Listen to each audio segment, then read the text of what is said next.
Hey everyone, this is Tony with this week's auction recap.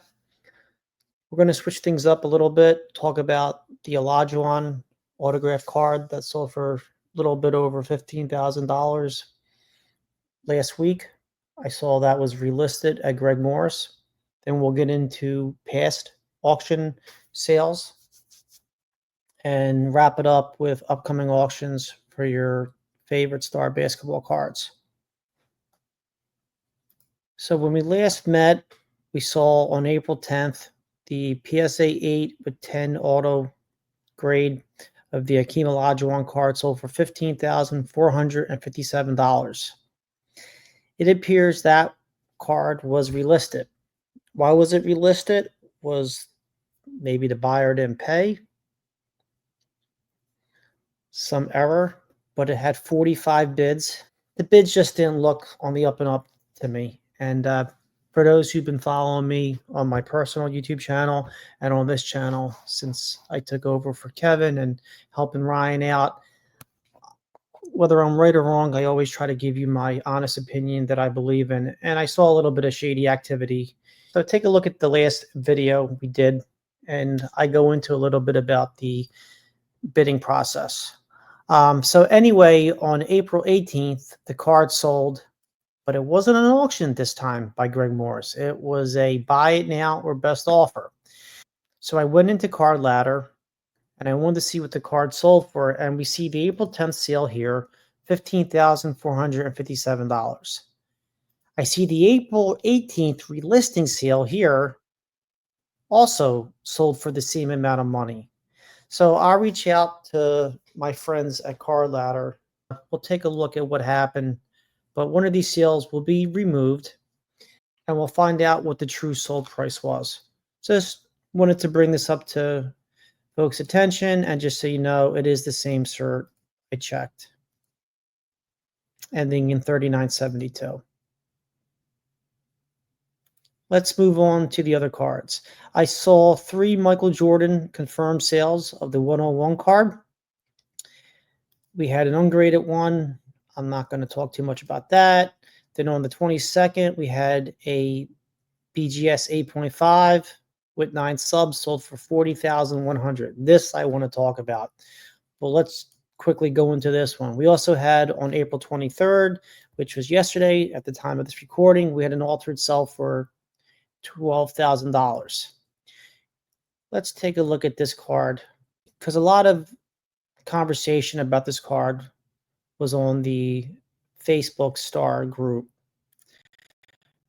Okay, first of all, we all know BGS doesn't grade these cards very strict, whereas PSA is the direct opposite. I think PSA is 95% of the time too strict on their grading, especially vintage. But these cards are treated like vintage, where if you have a slight surface imperfection or a corner ding, no, they really penalize the card. Centering also. So when I take a look at this card, I see a top ding here, fine, chip, if you want to call it. Then I saw a little bit of corner wear here. This corner's fine. This corner's fine. This corner has issues. And little might be a faint scratch here. Really can't tell. The scan's blurry. Centering for the card, top to bottom centering's good.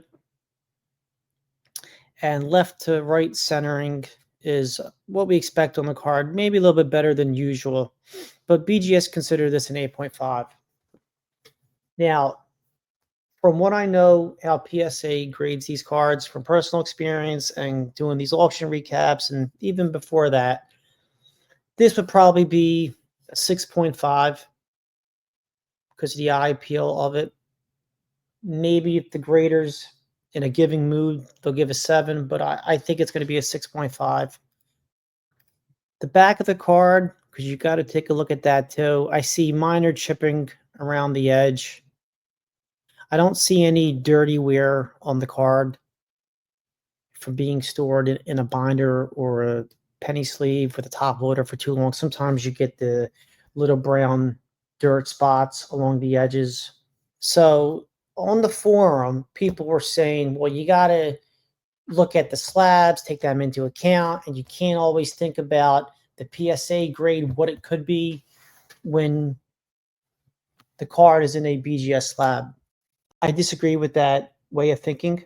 I understand it, but I disagree with it only because forget the slab. You have to look at the card. So if BGS thought this was an 8.5, but in a PSA slab, it might be a 6.5. Well, guess what? You got to value it as a PSA 6.5, not as a BGS 8.5. Why do you do that? Because if you do it this way, if you think about the other company's grade, especially when the card is in a BGS slab and thinking about the PSA slab, you're thinking about the card itself, not the grader. Now, on the Facebook group, a lot of the folks thought this card was sold for what it should have been, or maybe $5,000 more. I personally think the card sold for $10 to $15,000 more than what it should have. I would have valued this card like a PSA 6 or 6.5 with very nice eye appeal, with an outside shot of a 7. So why do I value it that way and not what some of the other folks are saying, where if you have a BGS slab card, don't consider the PSA factor? Well, I think you kind of have to, because if you have a BGS overgraded card and it's going to be a PSA 6.5 or a 6 or 7, take that PSA value, take it into consideration, and that's how much the car is worth. So when was the last time we saw a PSA 6 or 6.5 go for $40,000? It's been a while. You can look at the sales history. So when it comes to value in the card itself, in my opinion, you have to go with PSA, unfortunately. And this card is not worth $40,000 today. Will it be worth $40,000 in 6 months, a year, 2 years, 10 years? Especially the further out you go, way more than $40,000. But for today, this is not a $40,000 card. Congratulations to the seller and buyer. Moving up to the next card, the MJ 195. There were 3 confirmed sales on the 17th, the 20th, and the 23rd. We had a BGS 7 go for $4,000, PSA 6 go for nearly $3,900, and we had a $2,900 sale for a BGS 6. Oh, and another thing about these cards that was pointed out on the Facebook group that I agree with. The vast majority of the great-looking BGS slab, the 101s, they have been crossed over already. So if a card is sold at auction in a BGS 9 or 8.5 or even an 8 slab, chances are it's not a good crossover candidate. So you always have to have that in the back of your mind when you're buying these star cards, especially the 101. Going to the 288, I saw 4 confirmed sales, all graded, 2 PSA and 2 BGS. We had a BGS 5.5 sell for $2,800, BGS 6.5 sell for $3,600, BGS 7.5, sell for $6,750. Not sure why it sold for $6,750, but it is what it is. PSA 4 sold for $3,281. And now we're on to the MJ 288 cards. We had 1 PSA and 3 BGS sales. Here we have a BGS 7.5 that sold for $6,750. I don't know why, in my opinion. Surface says 8. The surface is definitely not 8. The surface is probably 5.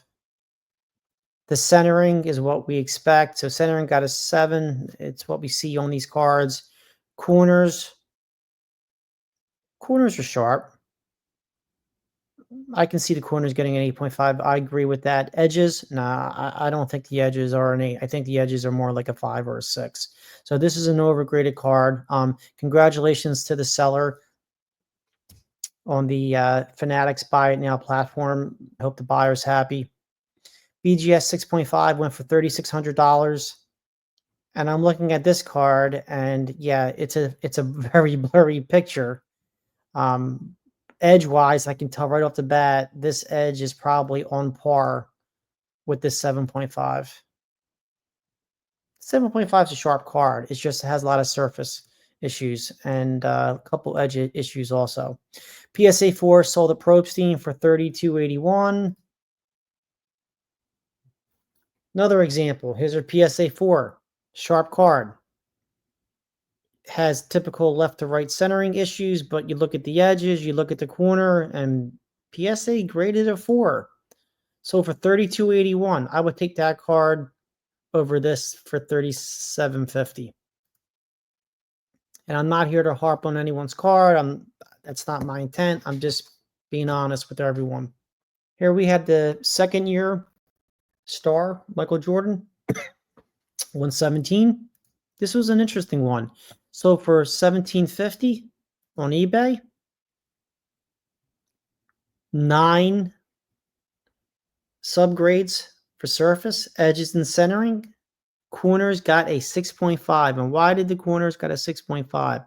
Because of this bottom corner here. This is a fantastic looking card, except for this bottom right corner.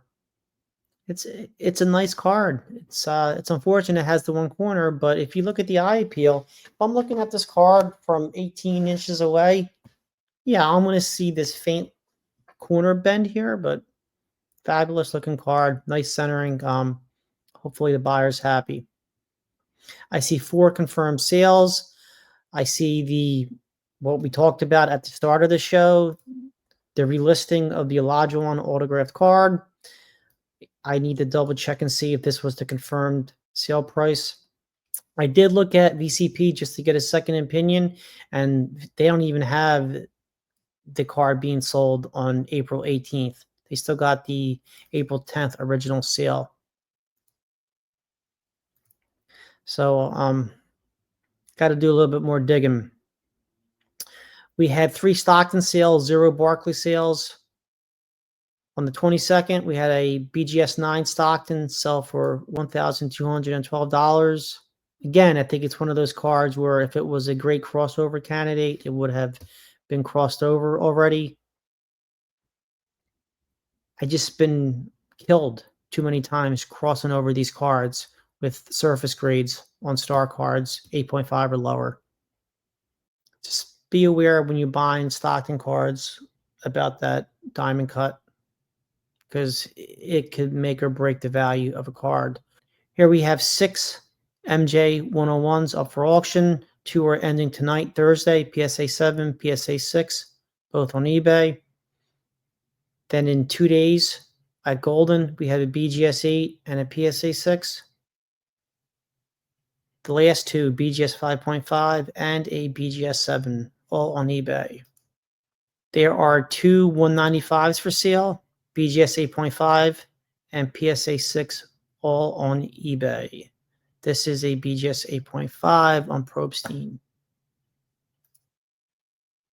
With the 288, I see 2 that are for sale in an auction format, BGS 8 on eBay, Probstein, and a PSA 5 also on Probstein. You got some time to bid on these.